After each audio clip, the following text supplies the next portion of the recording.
Welcome back to Talking Story. My name is John Minton, and welcome to Take Two. For those of you that saw the Weekly Reader in its entirety or any part of it, all I can say is I sounded like I was on the Yellow Brick Road. I was part of the Lollipop Guild. I was a munchkin. We had audio difficulties to where it sounds like I've been sucking on some helium for way too long. And thanks everybody for letting us know on Twitter and on YouTube. So we are reshooting. We had no way to fix the audio. So this is coming to you a little bit later on a Sunday. And I apologize for that, but we did just have some technical difficulties. So I hope everybody's week has been great. I hope it's been filled with 5-star reads. I hope you did not have audio problems that have driven you crazy at the end of the week before you have to start your week coming up. So, Jacob, do you have anything to say about the audio problems? I didn't enjoy it. I'll say that. Okay. Well, he didn't enjoy it. So it's nobody's fault. Jacob did it. It's nobody's fault. It was my fault. It was his fault. I mean, really, there's no way. There's no way to sugarcoat it. We can't get around it. It was Jacob's fault. But anyway, we're going to figure it all out. We're going to get this out, and let's go straight into what I was reading this week. I did finish The Blackest Heart by Brian Lee Durfee. I am in the middle of a buddy read for this entire trilogy with Josh at Red Fury and Usman and Bards of Books and Matt at Go Read Books and Bert at Bert's Library on Twitter where he reviews. Check him out there.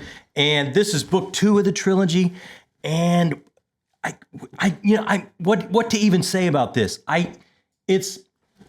Okay, he takes those tropes, right? He takes those old tropes of the chosen one and just twists it so many times like he's kneading silly putty to where you just start to think anyone and everyone could be the chosen one. Even characters that are popping up late here in book 2, that could be the chosen one. It's like you're on a midway, and Brian Lee Durfee is some bizarre, deranged carny, and you give them your quarter to play whack-a-mole, and any of them could be the chosen. But see, it doesn't even stop there, because then it's like these amazing magical weapons from lore that have to be found by the chosen ones, and they're moving from person to person to person. So it's like you took this whack-a-mole game and put it on a carousel, so you can only whack when it kind of comes around your way.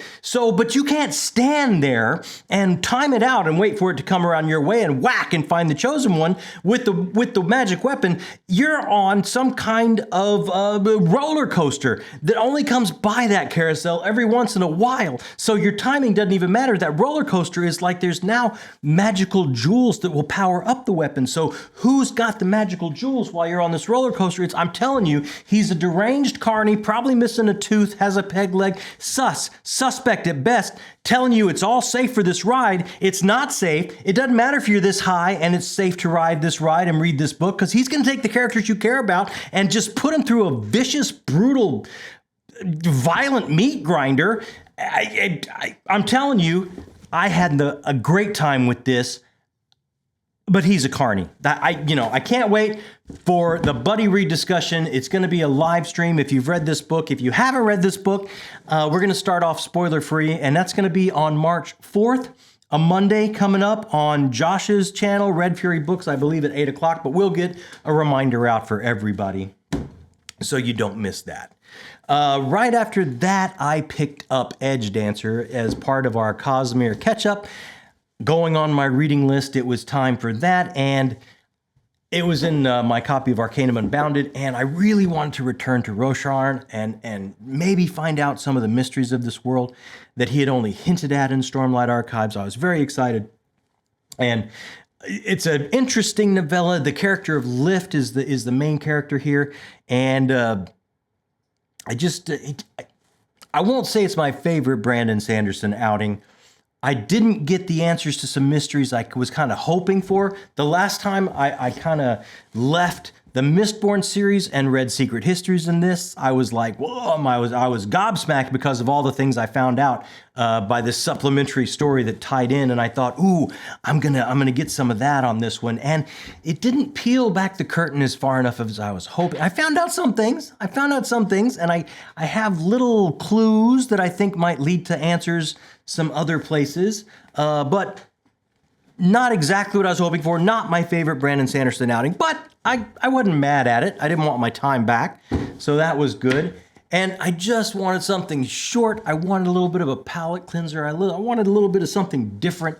So I reached out for One Piece Volume 2. I kind of been looking at this on the shelf all month, but I've been stacked up with books for buddy reads that I had to get through and had to finish.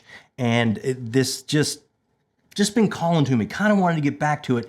Finally gave into it, and I really enjoyed Volume 2. And I'll tell you, Chow Chow Choo Choo, I'm not quite sure how you pronounce this pup's name, but he is the bestest boy. I'm all in on Team Chow Chow, Team Choo Choo. What he's awesome. Wasn't a big fan of the bad guy here, the clown. I really love starting to explore the definition and the meaning of treasure. So much as this is about going after the treasure, dreaming your impossible dream, trying to achieve that. And this starts to look at and define what the meaning of treasure is for individuals. It doesn't necessarily have to be a buried chest full of doubloon and jewels and treasure. It can be something a lot more personal, something a little different. And it looks like we've stumbled upon our navigators, so the Straw Hat crew is getting rounded out. And I'm telling you, this is getting under my skin more and more. The more I read it, the more I want to reach for it. Wasn't a crazy big fan after Volume 1. I don't know if I'm in love with it after Volume 2, but at the same time, it was really hard not to just blast through Volume 3 and just keep going. I really wanted to see what happened next, but I couldn't because I still had some reads off the TBR that I wanted to finish for the month of February. And the one to pick up to finish out the month is my first Riley Sager read. This is the first thriller I've done in a good while. And thriller's so different from some of these big wampin fantasies because by page 3 to 5, like I knew the characters, I knew their damage, I knew the situation, I knew where they were. It's like that slow burn of a fantasy, and then you just change that to a fire hose of story coming at you. And Riley Sager, I think, a pseudonym for Todd Ritter, if I'm not mistaken. Very skilled at this genre, very, very skilled. In very few pages, he can set atmosphere and tone and define characters and set up a situation that you will be all in on.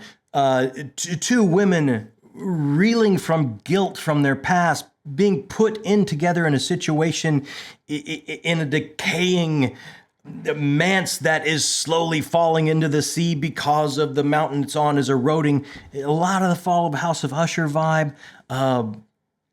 I think I know where it's going. You can't help yourself when you do a thriller. You get your puzzle pieces and you try and fill in the holes before you have all the pieces. I'm pretty sure I know what the shoes are, but I have to admit, about 100 pages in, he's already dropped a bomb or two, and I didn't see that coming. I didn't know that was what we were talking about when he peeled the curtain back. So I don't know if I have the ending correctly figured out or not, but I think I've got a pretty good idea of where it's going. But I'll wrap this up in a couple days, maybe 3 days tops, because this is just fast. This is just a house on fire. It reads just crazy fast.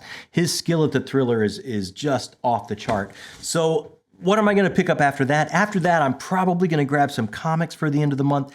I've got the first 6 issues of the new run of Daredevil from Marvel. I wanted to give that a try now that I have all 6 issues. Or I have the full run of the next chapter of Nightmare Country by James Tynion, which is in the Sandman universe. Probably I'm going to grab that. But you let me know. Hit me up in comments. Tell me what you think I should grab comics-wise as a palate cleanser. Daredevil, Sandman, Nightmare Country. I'm leaning towards Nightmare Country, but I don't know. I could be swayed. Let me know.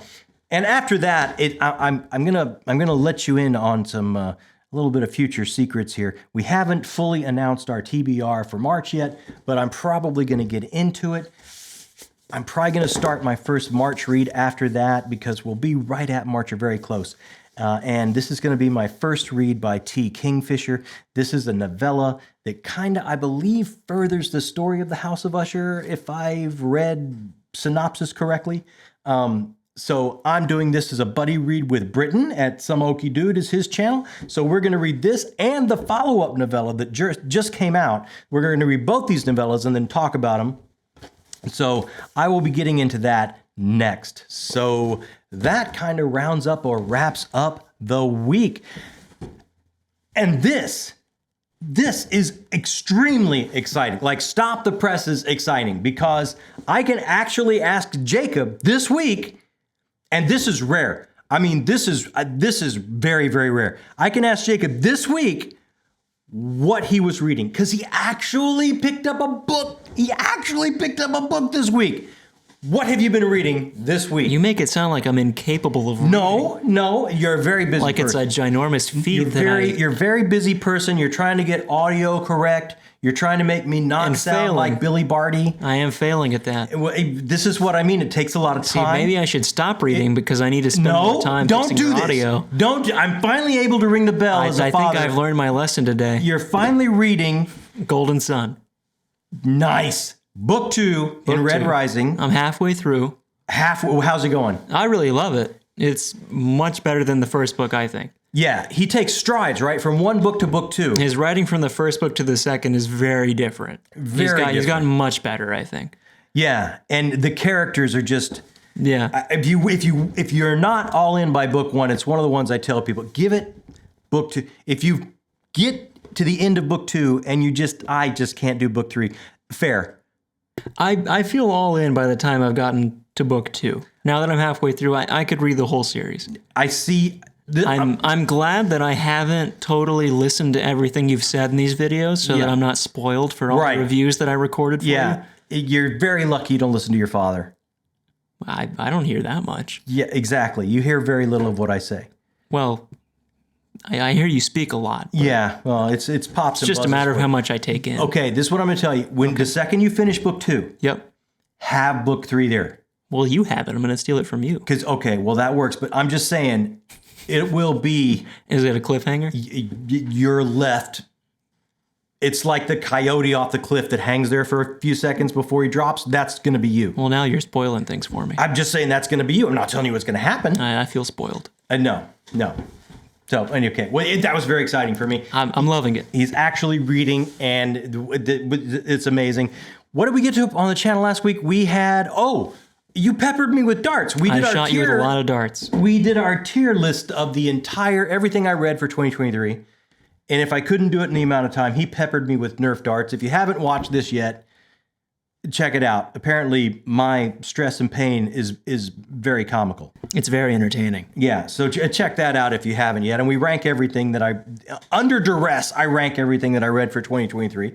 And then... I didn't tie you down. You just did it. You were peppering me with... You could have got up and left at any moment. That's... you. Maybe you even enjoyed it. Maybe I even enjoyed it a little bit. A little bit. I'm kind of weird. Okay, so... And then for our Thursday video, we got to talk to the amazing Jacqueline Hagan, the author of the Riverfall Chronicles. If you haven't read this, if you're not into indie books, right? This is the first indie series I read. If you've never read an indie book, I would say go all in on this. Grab the first book, which is The Wickwire Watch, and you will see that the quality of it is, you will not understand why it's not on every bookstore shelf out there. And by book 2, I've read the first 2. She was so lovely to spend time with us and talk about books 1 and 2, and it's for the most part, very, very spoiler-free. We talk about themes and some characters and things, but we don't really get into anything that could be too spoilery for you. But to see her talk about her process and where this came from and things like that, I think if you're interested at all, give it a watch. I think you'll find yourself having to pick up the book. If you picked up the book, it's very interesting because to see where all this creativity comes from. It's such an amazing series. And... other than that, I think that was it for our week, right? That was a big week. I think so. Yeah, coming up this week, we are going to, on Tuesday, we're going to peel the curtain back past the first book for our March TBR. We're going to throw out there everything we are going to read for March. It's a huge stack. It's a massive stack. So if you want to check that out so you can read along with us or see where we're going for the month of March, that's going to be out Tuesday. And then Thursday, our Thursday video, Jacob and I are going to the big city. We got an appointment. We got to hit the big city, and we're going to hit one of the used bookstores there, and we're going to see what kind of hidden treasures we can find.